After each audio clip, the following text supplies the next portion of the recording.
Hi friends welcome to संध्या कुटी channel நான் உங்கள் வரலட்சுமி இன்னைக்கு நம்ம சேனல் மூலமா ஒரு சூப்பரான சாம்பார் ரெசிபி தாங்க நம்ம பார்க்க போறோம் அதுக்கு தேவையான பொருட்கள் என்னென்னன்னு சொல்லிட்டு நம்ம பார்க்கிறதுக்கு முன்னாடி நம்ம சேனலை சப்ஸ்கிரைப் பண்ணாத நண்பர்களா இருந்தீங்கன்னா சப்ஸ்கிரைப் பண்ணிக்கங்க ப்ளீஸ் பெல் ஐகானை கிளிக் பண்ணி விடுங்க அப்பதான் நான் போற வீடியோ நோட்டிபிகேஷன் உங்களை வந்து சேரும் இப்ப பாருங்க அதுக்கு தேவையான பொருட்கள் என்னென்னன்னு சொல்லிட்டு பார்க்கலாம் இந்த சாம்பார் பார்த்தீங்கன்னா சாதம் கேழ்வரகு களி தோசை இட்லி சப்பாத்தி எல்லாத்துக்கும் ஒரு சூப்பரான ஒரு காம்பினேஷன் கூட சொல்லலாம் அதுக்கு தேவையான பொருட்கள் என்னென்னு சொல்லிட்டு பார்க்கலாங்க ஒரு பெரிய சைஸ் வெங்காயம் நீளமா நான் கட் பண்ணி வச்சிருக்கேன் 6 வெள்ளைப்பூண்டு தேவைக்கேற்ப வந்து பச்சை மிளகாய் எடுத்து வச்சிருக்கேன் நீங்க காரம் கொஞ்சம் நல்லா சாப்பிட்றதா இருந்தீங்களா அதுக்கு தகுந்த மாதிரி நீங்க பச்சை மிளகாய் எடுத்துக்கோங்க நான் ஒரு 10 பச்சை மிளகாய் நான் எடுத்திருக்கேன் நான் இப்ப பாருங்க நான் அதிகமாக கத்திரிக்காய் வந்து நான் எடுத்துக்கல 2 கத்திரிக்காய் எடுத்து இது போல நீளமா கட் பண்ணி வச்சிருக்கேன் இப்ப இது கூடவே பாத்தீங்கன்னா ஒரு பெரிய சைஸ் தக்காளி பழமும் கட் பண்ணி வச்சிருக்கேங்க இதுக்கு மெயினான இன்கிரீடியன்ஸ் எதுன்னு பாத்தீங்கன்னா நான் மாங்காய் தான் மேல் தோலெல்லாம் நீக்கிட்டு இது போல சின்ன சின்ன பீஸுகளா கட் பண்ணி வச்சிருக்கேன் ஓரளவுக்கு சின்ன பீஸா தான் கட் பண்ணி வச்சிருக்கேன் அது நம்ம வேக வைக்கும் போது சட்டுன்னு வெந்து வந்துடும் இப்ப பாத்தீங்கன்னா ஒரு சின்ன கப்ல வந்து துவரம் பருப்பு எடுத்து வச்சிருக்கேங்க இது நல்லா வாஷ் பண்ணிட்டு நம்ம எடுத்துட்டு வந்துடலாம் இதுதாங்க இதுக்கு தேவையான பொருட்கள் இப்ப இது எல்லாம் சேர்த்து நம்ம குக்கர்ல சேர்த்துக்கலாம்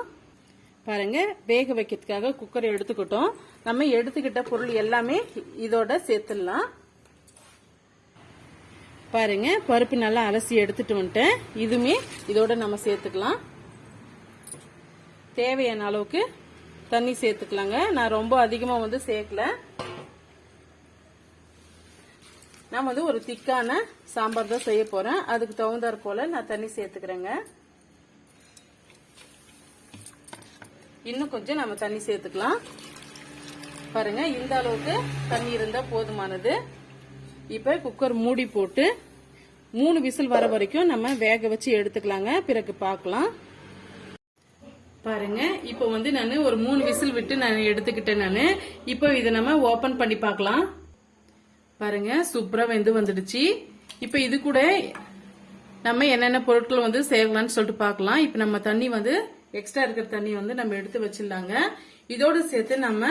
மிக்ஸ் பண்ணும் போது இதெல்லாம் கடைய முடியாது மத்தால வச்சுதான் நம்ம கடைஞ்சு எடுத்துக்க போறோம் தண்ணி எல்லாம் முழுமையா வடிகட்டி எடுத்துக்குங்க இப்ப பாருங்க இது கூடவே நான் கொத்தமல்லி இலையை வந்து இது போல கட் பண்ணிட்டு சேர்த்துக்கிறேன் இது போல சேர்த்துக்கிட்டு நம்ம மசாலா கடையும் போது ரொம்ப டேஸ்டியா இருக்கும் குழம்புக்கு தேவையான அளவுக்கு உப்பு சேர்த்துக்கலாங்க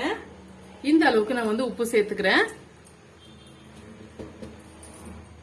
ஒரு 1/4 டீஸ்பூன் அளவுக்கு மஞ்சத்தூள் வந்து சேர்த்துக்கலாம் இந்த அளவுக்கு சேர்த்துக்கிறேன் இப்ப இது எல்லாம் சேர்த்துட்டு நம்ம மத்தால கடைஞ்சி எடுத்துக்கலாங்க பாருங்க இந்த அளவுக்கு நம்ம கடைஞ்சி எடுத்துக்கிட்டோம் இப்ப நம்ம வடிகட்டின தண்ணியை வந்து சேர்த்துக்கலாம் நான் வந்து எக்ஸ்ட்ரா தண்ணி எதுவும் சேர்க்க போறதில்ல வடிகட்டின தண்ணி மட்டும் சேர்த்துக்க போறேன்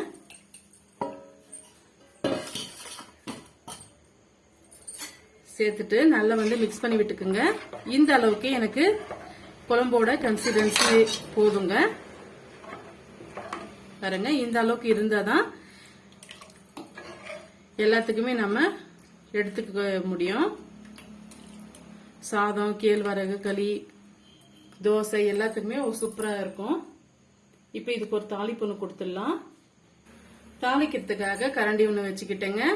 இப்ப நான் வந்து இது கூட நான் கடலை எண்ணெய் நான் சேர்த்துக்க போறேன் பாருங்க இந்த அளவுக்கு கடலை எண்ணெய் சேர்த்துக்கிட்டேன் எண்ணெய் நல்லா சூடாயிட்டு வரட்டும் எண்ணெய் நல்லா சூடாயிட்டு வந்துடுச்சுங்க இந்த ஸ்டேஜ்ல கடுகு வந்து சேர்த்துக்கலாம் 1/2 டீஸ்பூன் அளவுக்கு கடுகு இது கூடவே நம்ம சீரகமும் சேர்த்துக்கலாம் 1/4 டீஸ்பூன் அளவுக்கு சீரகம் இது ரெண்டும் வந்து நல்லா பொரிஞ்சு வரட்டுங்க பாருங்க நல்லா வந்து பொரிஞ்சு வந்துடுச்சு இந்த ஸ்டேஜ்ல நம்ம வெங்காய வடகம் வந்து சேர்த்துக்கிறேங்க இதுக்கு சூப்பரா இருக்கும் இது போல சேர்க்கும் போது இது கூடவே பிளேவருக்காக 2 வரமிளகாய் பாருங்க இது நல்லா வந்து பொரிஞ்சு வந்த உடனே நம்ம கருவேப்பிலை சேர்த்துக்கலாம் ஸ்டவ் வந்து ஆஃப் பண்ணிடலாம். இப்ப நம்ம குழம்போட சேர்த்துக்கலாங்க.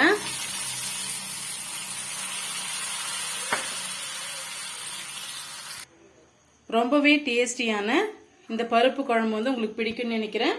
பிடிச்சிருந்தா மறக்காம சந்திக்குட்டி சேனலுக்கு சப்ஸ்கிரைப் பண்ணுங்க, லைக் பண்ணுங்க, ஃப்ரெண்ட்ஸ் அண்ட் ஃபேமிலியோட ஷேர் பண்ணுங்க. தேங்க்யூ ஃபார் வாட்சிங். Thank you my friends.